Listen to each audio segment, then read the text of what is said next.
Greetings, I'm David, and this is Pseudoregalia. So, this is a $6 or $7 game. It's somewhere between $5 and $6 game on Steam, and it is a 3D Metroidvania, which you don't really see a whole lot of.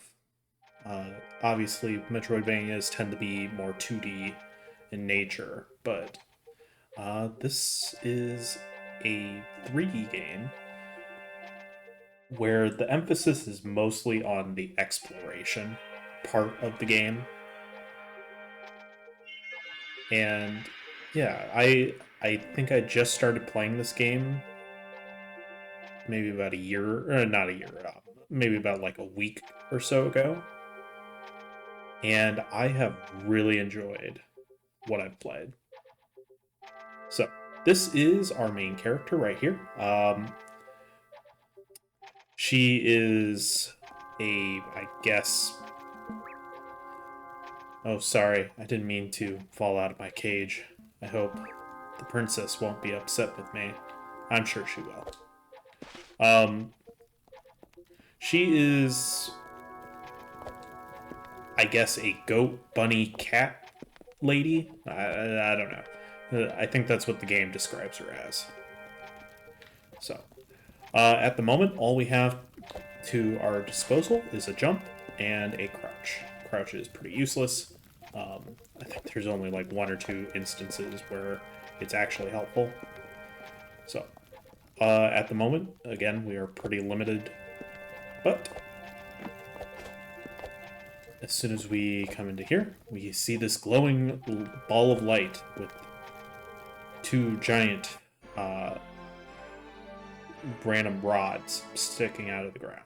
The Dream Breaker. So this is our main means of attack. A sword-like weapon, basically. And honestly, like, obviously the animations are supposed to be very reminiscent of like old school N64 or PS1 era games, which you don't see a whole lot of, to be fair. I feel like of all the old school games or styles, PS1 and N64 tend to get remade the least, just because of the less flattering looking visuals as like SNES era 16-bit sprite work. So, this is going to be, a full-on Let's Play. A lot of what I've seen so far, and obviously I haven't seen everything, but most of what I've seen tend to be like long plays of the game, which are only the shortest ones being like 15 minutes, and that's like just speed running the game. But oops, you know what? Let's come back here real quick. So this is not immediately obvious, but this is actually a breakable wall right here. We won't be actually going this way just yet because it's pretty dark in here, and it makes it very hard to see. Plus, I think you need a few upgrades in order to really explore it.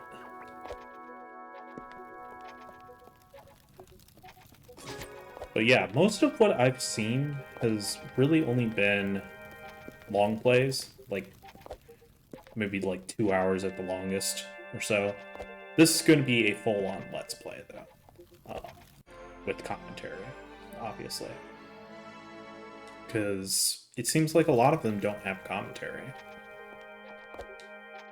Which is perfectly fine, but sometimes it's nice to be able to hear someone try and explain what to do in some instances.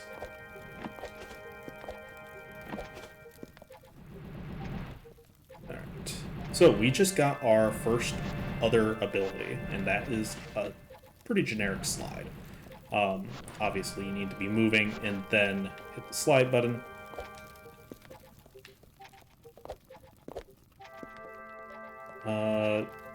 Like most Metroidvanias, you need the save in order to continue, or if you die, you would lose all of your progress, so don't want that to happen.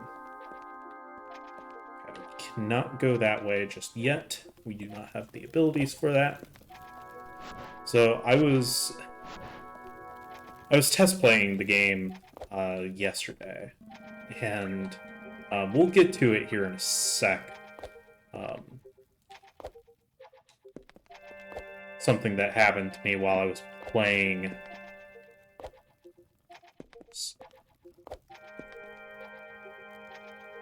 You can grab onto it. Just being fickle.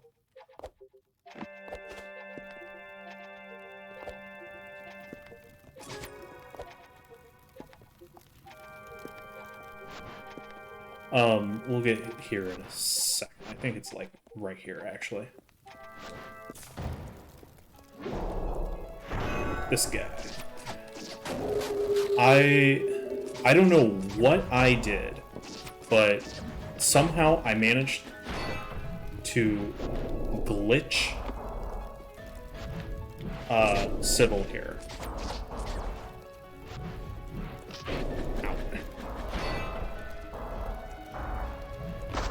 Okay, we do need to heal. And got her in her, like, on the ground.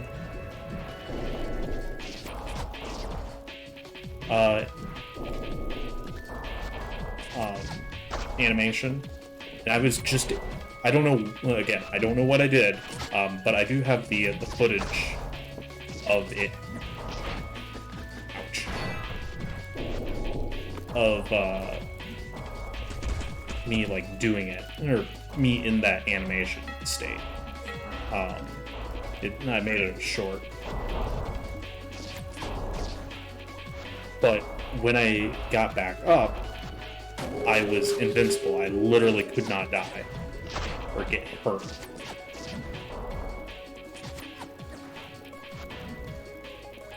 So this, oddly, is like one of the only other bosses in the game besides the final boss. Spoiler alert, obviously.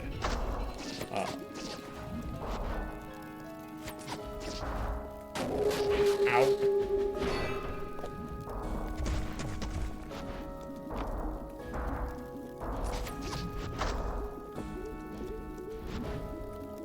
Usually doesn't give this much crap, but yeah, there we go. Okay, we have our first small key.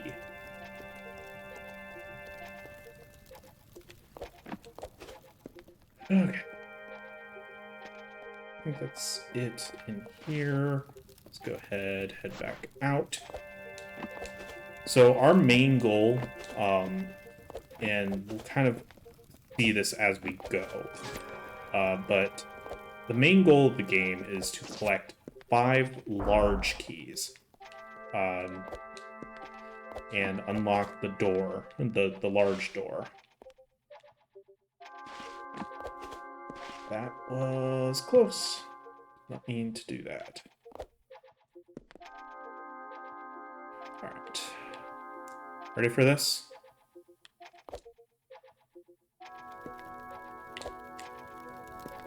There we go. Now, you can kind of wait for that. You don't have to do that right now, like I did. Okay, I believe this was... Okay, that was the way back to the mirror. So we need to head back this way. So that thing that we just picked up is actually essentially a heart piece. Okay, this is the room... Okay, sorry, You will find, if you play this game, you will get lost. It will happen. It's a very easy game to accidentally get lost in. That being said, this kind of brings up a discussion point that a lot of people will bring up with this game. There is no map. Now, I personally don't mind it as much as some other people do. Some people really hate that there is no map, and I understand that that frustration. I know the first time that I was playing, it would have been very helpful to have one, or at least have, and I think a good midpoint would be to have a map that fills in as you go. Obviously, it wouldn't have all of the locations right away, because that would kind of defeat the entire purpose of having a Metroidvania. And most Metroidvanias force you to, you know, unlock the map as you go.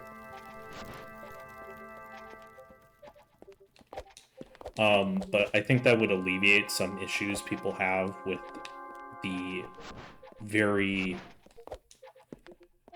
confusing layout of the world.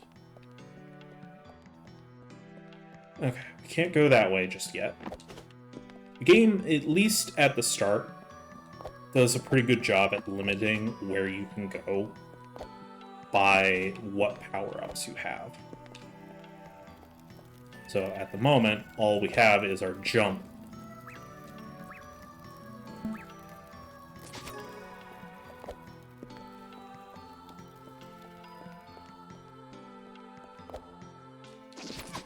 Not even our slide is all that useful, since we can only slide. So, let's see, what was this one? Indignation. Higher power gives you increased combat abilities. Upon reaching power level 2, the range of your attack is extended. Level 3, your damage is increased. This is reset upon spending it on a heal. So this is a little concept that the game has, where you can use the power that you collect from killing enemies to either heal, or it just powers up your attacks and stuff.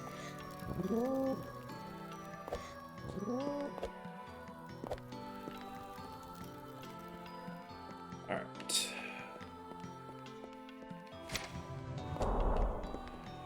So, bear with me.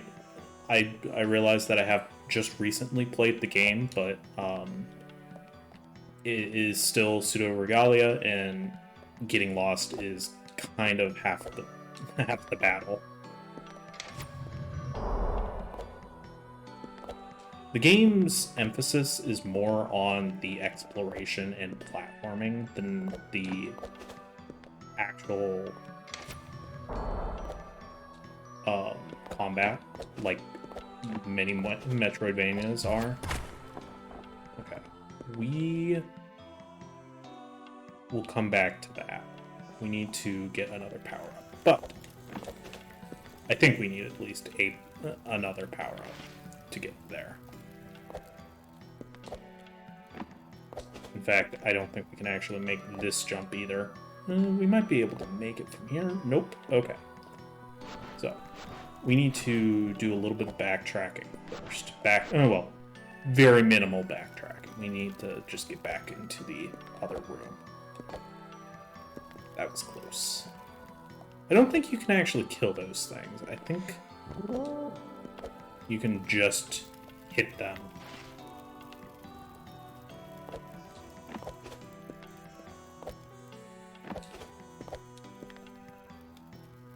So our first goal, I guess, for this part of the game is to unlock all of our mobility. Here we go. This is the direction that I wanted to go. Alright, welcome to the Empty Bailey. So this is just like the courtyard type of area.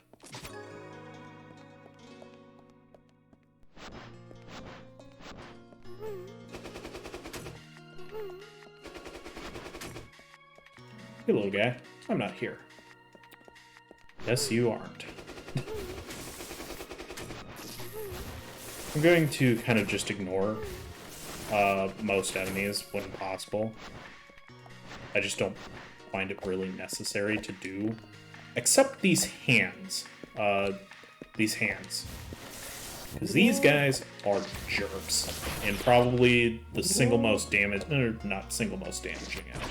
But the enemy that's probably going to give you the most crap throughout the game.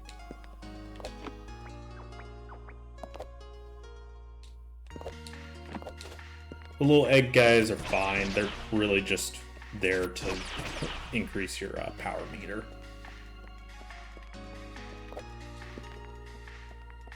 Okay, let's slide down into here. And we have the solar wind, which is the second part of the slide. So if you thought the slide felt a little bare, it's because there's a second part of it. So, after going into your slide, you can actually do a jump afterwards. Now, some people are really good where they can do like sort of a glitchy jump where they go super high. I'm not as good with that. So I love when that happens. You think you just went to an ethereal plane or something. We don't really need to go back through there. That was just for a switch. That's how you get out. So, I think here we need to continue on now that we have our slide jump.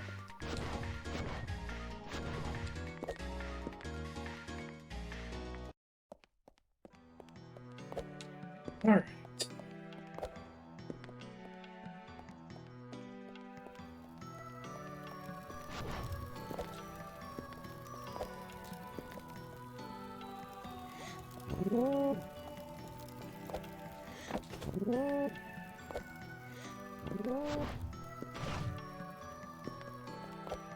So I think it's essentially that, what I just partially showed off there. You need a little bit of room to do it, but it can be quite helpful. Okay.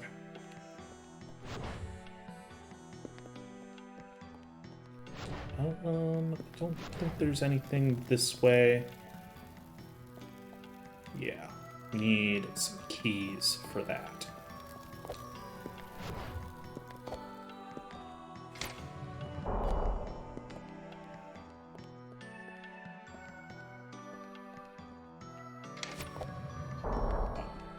Kind of hoping I can choose it. Anyways, let's head up this way. I don't think this is the right way.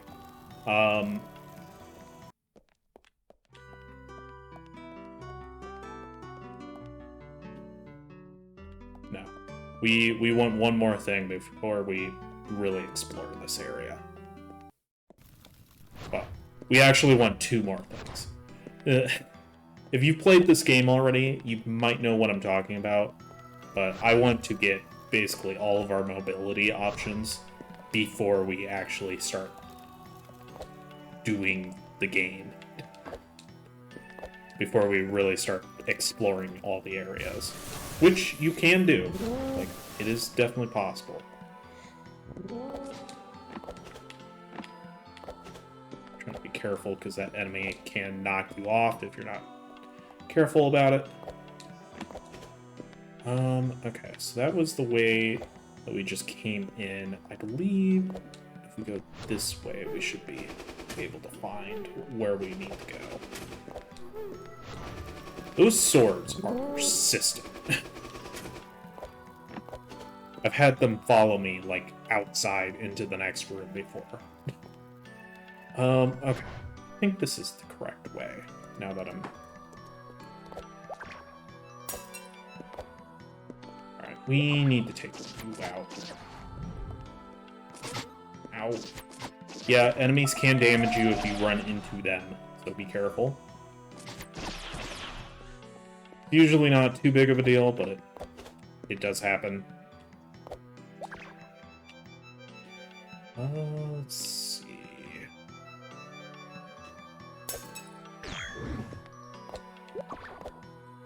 When I first played the game, I didn't really play with sound. I just didn't really find a need to, or I was doing something else at the time. So, liking the music. I've heard a little bit of the music. I think I did turn it on for, like, the boss fights.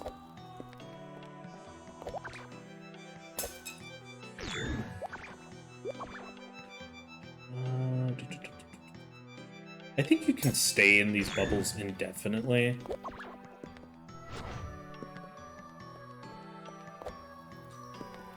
But I'm not gonna do that, obviously. Hey, this guy is placed in such a bad spot. You can bat away the energy balls, but I find that to just be kind of pointless, and you usually end up getting hit anyways by at least one of them.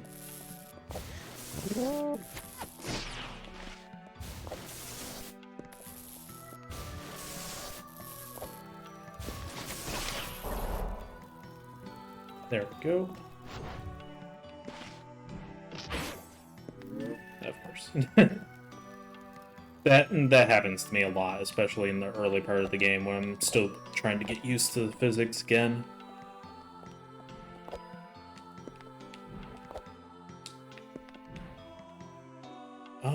Actually, I think we want to go up.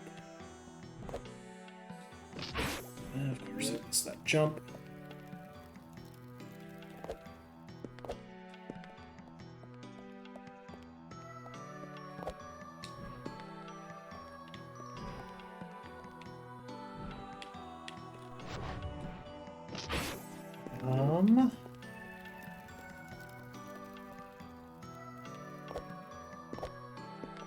I was pretty oh, I think we need to be up on this level. Here we go.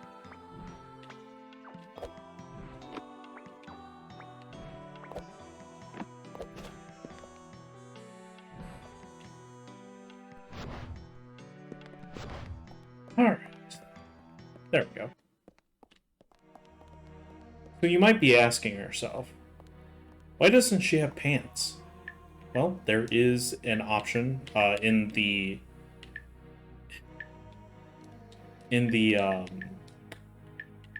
options here. Give Sybil pants. Yep, that's an accessibility option. So if you're getting way too strange feelings for Sybil, there you go. You can put on big pants. I'm not going to bother, but something to consider, I guess. Okay. Yeah, most of the goats really, and the little goat creatures, really don't have much to say.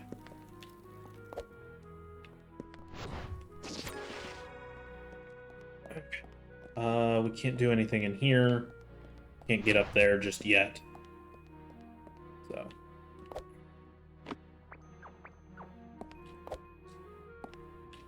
Let's go this way first.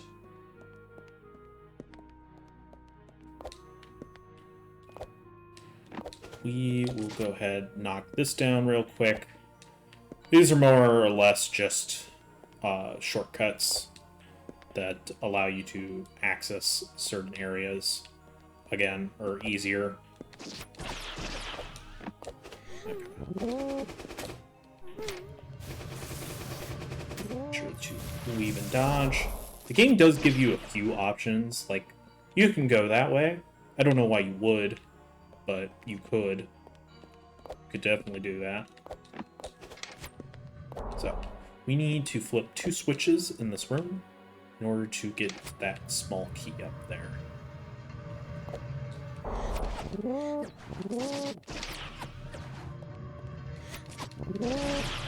Did the sword GG itself? Okay, this is probably my least favorite placed hand.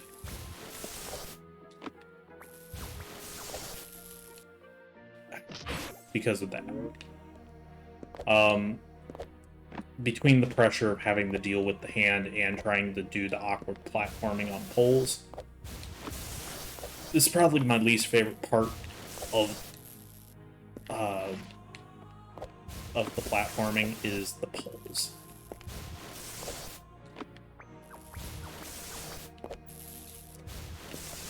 All right, there we go.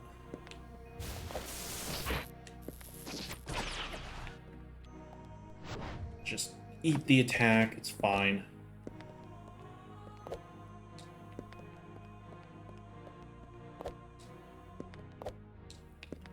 Get the small key. And I think this is where we're going to put in a cut. So, in the next part, we'll continue on. I think we'll get the ground pound ability. So, thank you for watching, and I will see you guys next time.